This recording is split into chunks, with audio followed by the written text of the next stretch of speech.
Buenas chicos y chicas, bueno, esta es la materia de alfabetización, esta es la primera clase virtual, la segunda en total. Yo soy Bernardo Sampaolesi, soy el docente y bueno, la idea es en este contexto, digamos, de apocalipsis zombie, dar una clase que sea lo más amena posible.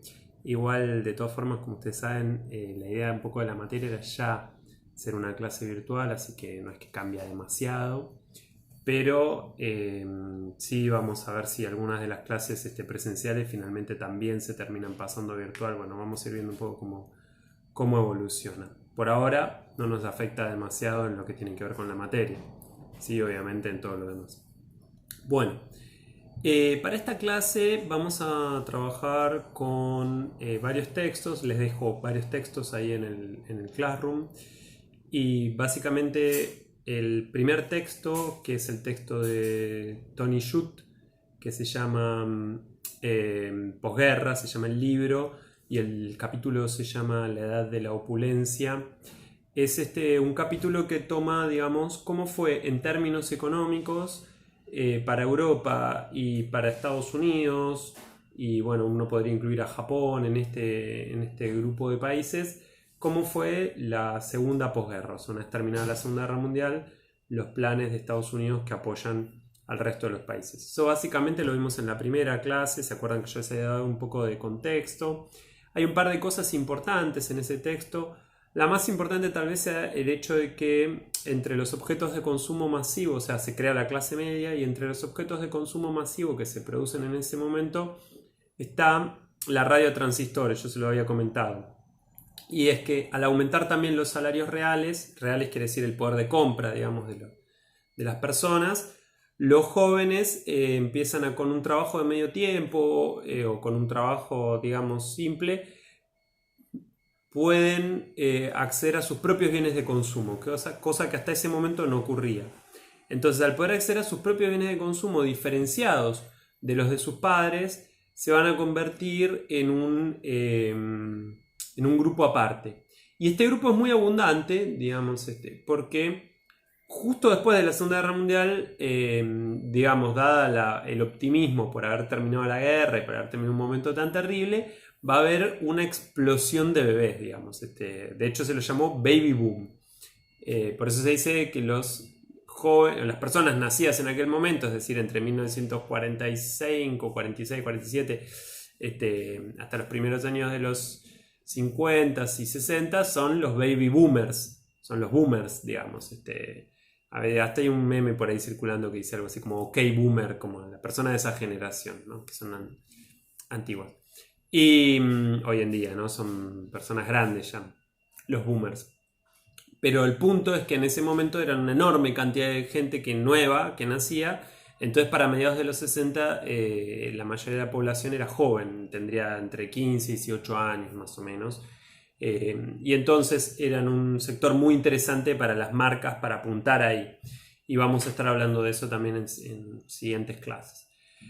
Bueno, entonces ese texto de Tony Judt, digamos, sería de la clase anterior, o sea, la primera clase que di. Ese capítulo nada más, el capítulo 10. Luego tenemos dos textos que tienen que ver con un poquito de algo que anticipé en la clase pasada, pero que voy a hacer más foco ahora en este video. Y que son los dos textos. Uno es el de Serge Guilbault, que se llama De cómo Nueva York robó la idea de arte moderno. Y el otro se llama El expresionismo abstracto como arma en la Guerra Fría. El segundo, que es un texto corto, está en inglés.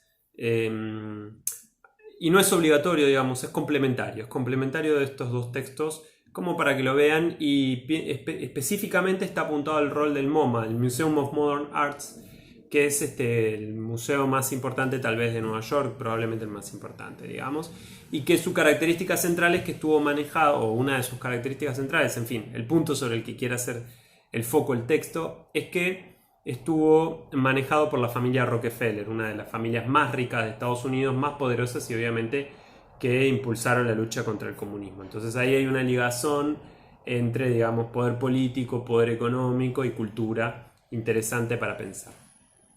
El otro texto, que es el texto central, el de Serge Guilbault, de cómo Nueva York robó la idea de arte moderno, Bueno, les dejo un PowerPoint que resume más o menos los puntos fundamentales del texto.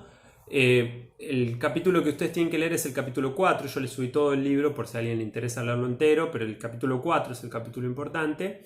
Y lo que va a analizar ese capítulo es cómo entre 1947 y 1951 Estados Unidos va a organizar e impulsar a través de un aparato de propaganda disimulado bajo la forma de crítica cultural al expresionismo abstracto como nueva propuesta y modelo estético dominante, digamos, que Estados Unidos quiere impulsar en el mundo, especialmente en Europa, ¿sí? Entonces, ese es lo más importante, digamos, ¿sí? Y que eso se va a formar parte de uno entre muchos elementos de la Guerra Fría. El expresionismo abstracto es un arte que se caracteriza justamente por ser, digamos, estar inspirado en las vanguardias.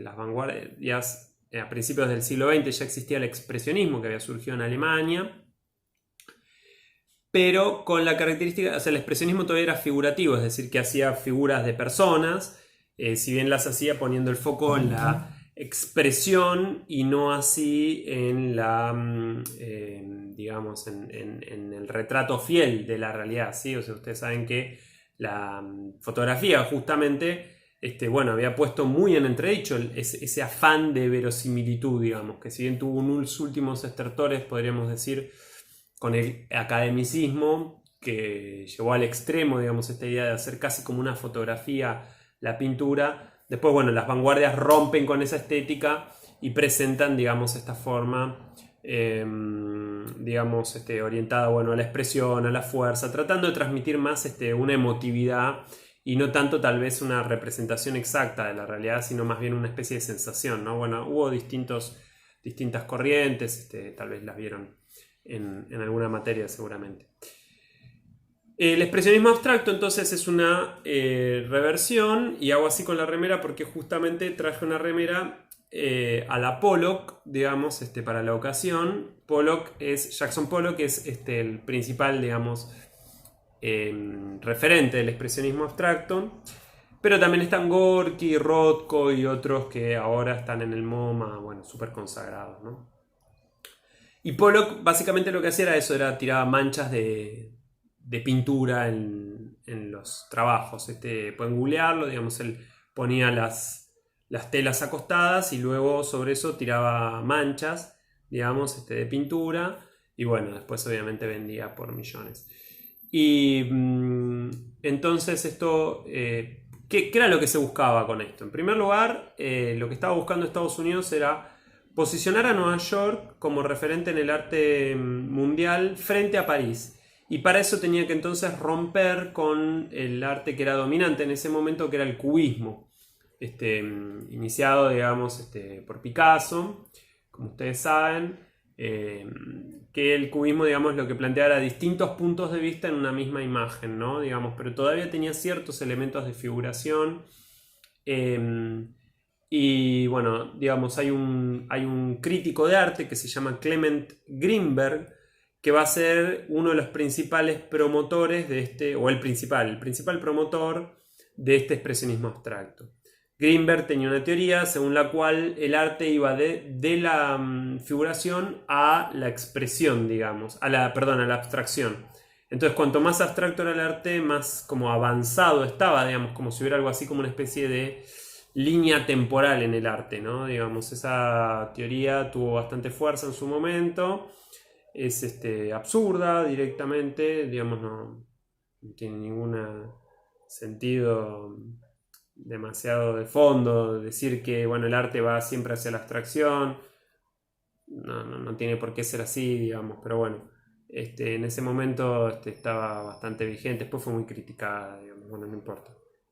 Pero lo importante es que entonces, gracias a eso, podía decir que los cuadros más abstractos estaban más adelante en el tiempo, por decirlo de alguna manera, y entonces eran más modernos que los otros que eran figurativos, etc. En definitiva, digamos, importa mucho también, saliendo de esa discusión, ¿no? Importa mucho la obra en particular, o sea, no todas las obras de Pollock son igual de buenas o de malas, según a quien le guste o no le guste, o la opinión que tenga sobre Pollock, y lo mismo las de Dalí o las de cualquier otro, digamos, no todas las obras incluso de un mismo autor, tienen una misma valía, podríamos decir. Bueno, entonces decía que Greenberg va a ser uno fundamental. Vamos a hacer videos cortos, digamos, pues no los quiero abrumar con información, además tienen el PowerPoint, así que ya vamos a ir cerrando. Con todo es un video largo, digamos, suelo hacer videos más cortos. Pero bueno, entonces les decía que el expresionismo abstracto va a ser usado como arma de propaganda por Estados Unidos frente al realismo socialista, que era las obras que estaban como dominantes en la Unión Soviética y que tenían ya un objetivo propagandístico mucho más claro, digamos, mucho más evidente. Bueno, entonces, ¿qué quiero marcar con esta clase, digamos? Lo primero es que el arte, por supuesto, no queda exento del contexto político. Si bien el arte del expresionismo abstracto no es un arte evidentemente propagandístico, es decir, que en su contenido, ¿sí?, lo que más adelante vamos a llamar sus alpha signals, no hay ninguna referencia a Estados Unidos como superior o algo por el estilo, ni nada que se le parezca, sino que lo que hay simplemente es la pura expresividad del individuo solo, digamos, podríamos decir. Pero ya eso es político en el contexto en el que se está dando, porque Estados Unidos defendía los valores del individuo frente al comunismo y la Unión Soviética en particular, que estaban defendiendo los valores de lo colectivo, como su nombre indica, comunismo, ¿no? Como Estados Unidos era el abanderado del liberalismo, digamos, que son los valores de la libertad personal, la libertad de palabra, la libertad de expresión, de creatividad, etc. Entonces este arte, digamos que si uno puede decir algo es que son manchas libres, venía al pelo, digamos, también como para demostrar que no en el contenido, pero sí en la forma, había una gran libertad en Estados Unidos, ¿no? Entonces, de alguna manera estos cuadros hacían carne, hacían tela, por decirlo de alguna manera, el hecho de esa libertad que estaba permitida en Estados Unidos, ¿no? La libertad individual.